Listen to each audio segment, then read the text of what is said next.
Hi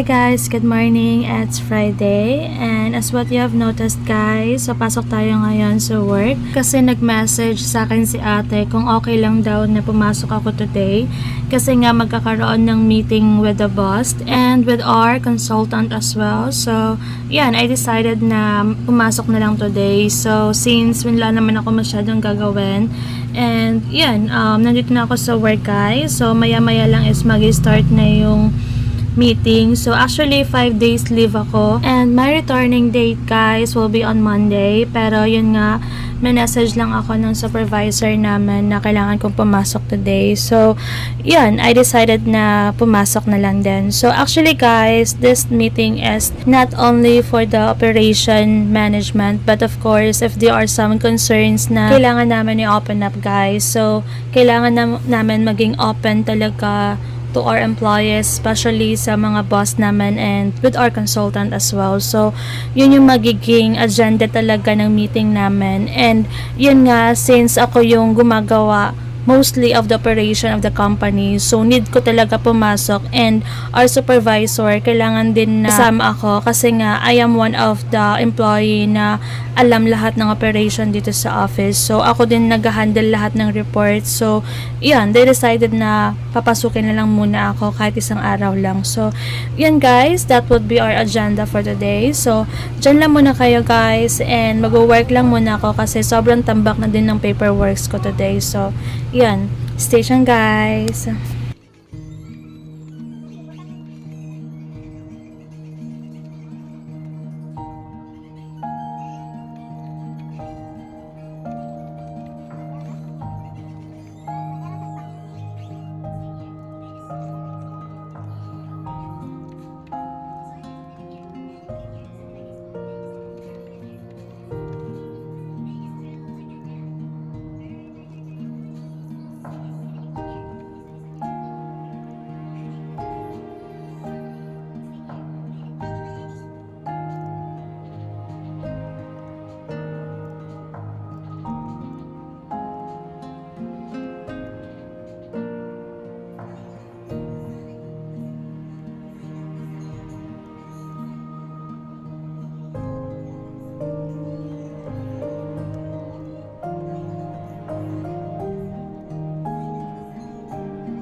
So, yan guys, still working and as what you have noticed, sobrang busy natin today guys kasi nga it's been ilang days din akong naka-leave.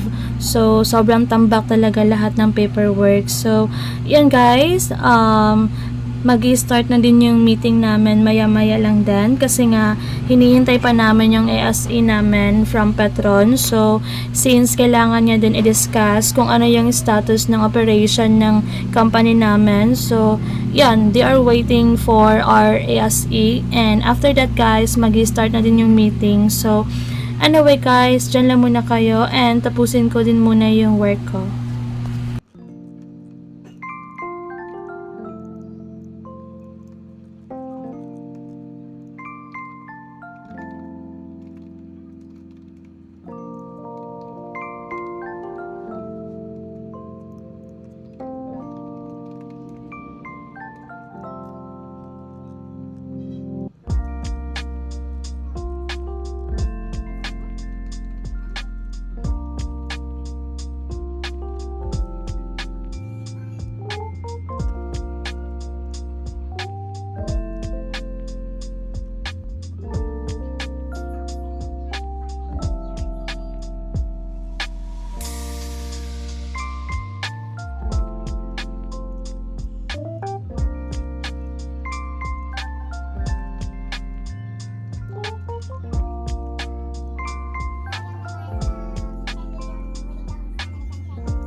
So, yan guys, mag-i-start na yung meeting namin. And obviously, hindi ako makakapag-vlog during our meetings kasi nga, it's a serious meeting.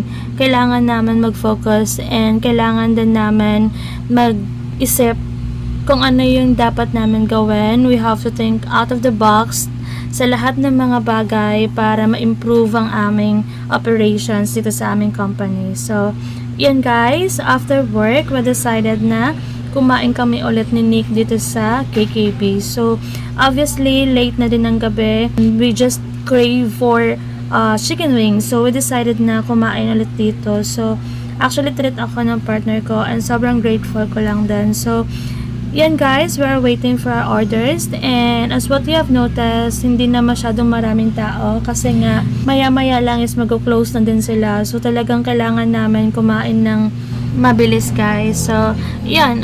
Yung order ko nga pala guys is Korean barbecue. So, hindi na ako bumili ng maanghang kasi hindi ko talaga kayang kainin. So, anyway guys, after namin kumain guys is umuwi din kami agad sa bahay. So, yan. As of now, we are waiting sa aming orders. So, actually, nandito na yung orders namin. So, medyo natagalan lang. Pero, so far, okay naman. So, ito nga pala yung order namin, guys. So, meron kaming extra rice. Tagdalawa kami. So, actually, kaya naman namin ubusin yan. So, halata naman sa katawan namin. Charot. So, anyway, guys. After namin kumain, diretso lang din kami uwi sa bahay. So, yeah. That's all for today's video, guys. Thank you, guys, for watching. Please don't forget to subscribe my YouTube channel. Bye guys!